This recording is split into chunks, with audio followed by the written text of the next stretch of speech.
आज दुपारच्या जेवणासाठी बनवली झटपट बनणारी आणि गरम गरम खायला रुचकर लागणारी पिठलं भाकरी. पहिल्यांदा मी पिठलं बनवलं. त्यासाठी कढईमध्ये 2 चमचे तेल गरम केलं. तेल चांगलं गरम झाल्यावर त्यामध्ये मोहरी, जिरं, हिंग यांची फोडणी केली. त्याबरोबरच एक मध्यम आकाराचा कांदा बारीक चिरून घातला. आता हा कांदा मंद गॅसवर थोडासा रंग बदलेपर्यंत 2 ते 3 मिनिटांसाठी परतून घेतला. कांद्याचा रंग बदलला की यामध्ये चवीनुसार मीठ, छोटा पाव चमचा हळद आणि 2 चमचे कांदा लसूण मसाला घातला. आता हे मसाले तेलामध्ये एखाद्या मिनिटासाठी छान परतून घेतले. मसाले चांगले परतून झाले की यामध्ये 2 ग्लास गरम पाणी घातलं. पाणी चांगलं उकळलेलं घातलं की आपला वेळही वाचतो, कारण मग लगेचच या पिठल्याच्या आदनाला उकळी येते. आता यावर बारीक चिरलेली कोथिंबीर घातली आणि झाकण ठेवून 2 ते 3 मिनिटांसाठी हे पिठल्याचं आदन शिजवून घेतलं. 2 मिनिटांनंतर झाकण काढलं तर पाण्याला चांगली उकळी आलेली. आता गॅस कमी केला आणि यामध्ये बेसन घालून घेतलं. बेसन घालताना बेसन मी उजव्या हातात घेतलं आहे आणि अगदी थोडंसं मी या पाण्यामध्ये सोडलं आणि डाव्या हाताने ते सतत ढवळत राहिले. आता हे बेसन ढवळताना चमच्याने ढवळायचं नाही, तर चमच्याचाच पाठीमागचा जो भाग निमुळता भाग असतो त्याने ते ढवळायचं, म्हणजे गाठी होत नाहीत. आणि पीठ टाकताना एकदम न टाकता अगदी थोडंसं टाकत राहायचं आणि सतत आपल्याला हलवत राहायचं आहे. आता हे पिठलं कितपत पातळ किंवा घट्ट हवं आहे त्या प्रमाणात आपल्याला हे बेसन घालायचं आहे. पण एक लक्षात ठेवायचं आहे की आत्ता जर हे पिठलं पातळ दिसत असलं तरी शिजल्यानंतर ते अजून थोडंसं घट्ट होतं आणि थंड झाल्यानंतर ते अजून घट्ट होतं. त्यामुळे हे सगळं लक्षात घेऊन यामध्ये बेसन घालायचं आहे. बेसन घातल्यानंतर हे पिठलं चांगलं एकदा ढवळून घ्यायचं आणि यावर थोडंसं पाणी शिंपडायचं आणि लगेच झाकण ठेवायचं आणि मंद गॅसवर 1 ते 1.5 मिनिटांसाठी शिजवून घ्यायचं. असं केल्यामुळे पिठल्यामध्ये जर काही गाठी झाल्या असतील तर त्या मोडतात. आता तुम्ही बघू शकताय मगाशी झाकण ठेवण्यापूर्वी पिठल्यामध्ये गाठी किती दिसत होत्या आणि आता झाकण काढल्यानंतर पिठलं कसं एकसारखं दिसतंय.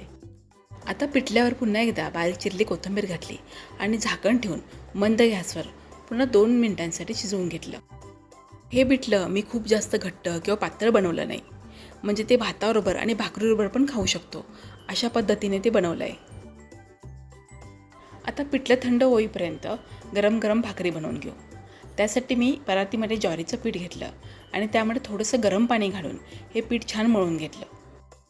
भाकरी छान खुसखुशीत आणि टम्म फुगण्यासाठी पीठ खूप छान मळणं गरजेचं असतं. जेवढं चांगलं पीठ मळलं जाईल तेवढी भाकरी थापतानाही ती अगदी व्यवस्थित थापता येते आणि ती छान फुगतेही. पीठ खूप घट्ट झालं तर भाकरी थापता येत नाही, तशीच पळपोटला किंवा परातीला चिकटून राहते. मी ते 2 भाकरीसाठी पीठ घेतलं आणि त्यामध्ये गरम पाणी घातलं. आता गरम पाण्यामध्ये थोडंसं पीठ भिजवून मी एका साईडला ठेवून दिलं आणि एका भाकरीसाठीच पीठ मी छान मळून घेतलं. आता पिठात चांगला गोळा करून घेतला आणि पळपोटवर थोडंसं सुकं पीठ टाकून ही भाकरी मी थापून घेतली.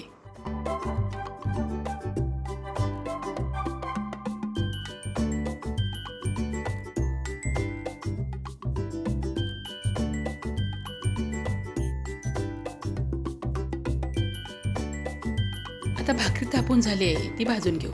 त्यासाठी मी गॅसवर तवा गरम करायला ठेवला आहे. तर तवा चांगला गरम झाल्यावर त्यावर भाकरी टाकून घेतली आणि अर्धा 1 मिनिटासाठी भाकरी थोडीशी सेट झाली की मग त्यावर पाणी लावून घेतलं. तर पाणी लावल्यानंतर भाकरी उलटी करून दुसऱ्या बाजूनी भाजून घेतली.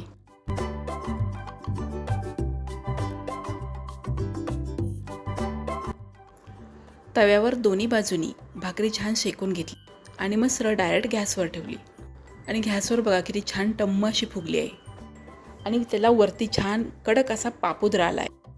अशी गरम गरम टम्म फुगलेली भाकरी पाहिली ना की भूक नसली तरी भूक चाळवते. आता आपलं पिठलं भाकरी तयार आहे, ते वाढून घेऊ. अरे तुम्ही कधी पिठल्यावर तूप टाकून खाल्ले का? नसेल तर मी सांगते म्हणून एकदा नक्की ट्राय करा. गरम गरम पिठलं आणि त्यावर तूप, हे कॉम्बिनेशन इतकं छान लागतं ना की जे पिठलं न खाणारे लोकसुद्धा पिठलं खातील. आणि यावर मात्र गरम गरम भाकरीच पाहिजे बरं का. पिठलं भाकरीच्या जोडीला कांदाही हवाच, त्याबरोबर काकडी किंवा दही किंवा एखादी चटणी किंवा लोणचं. तरी असं छानसं झटपट बनणारं दुपारचं जेवण तुम्हाला कसं वाटलं मला कमेंटमध्ये नक्की सांगा. व्हिडिओला लाईक आणि शेअर करा.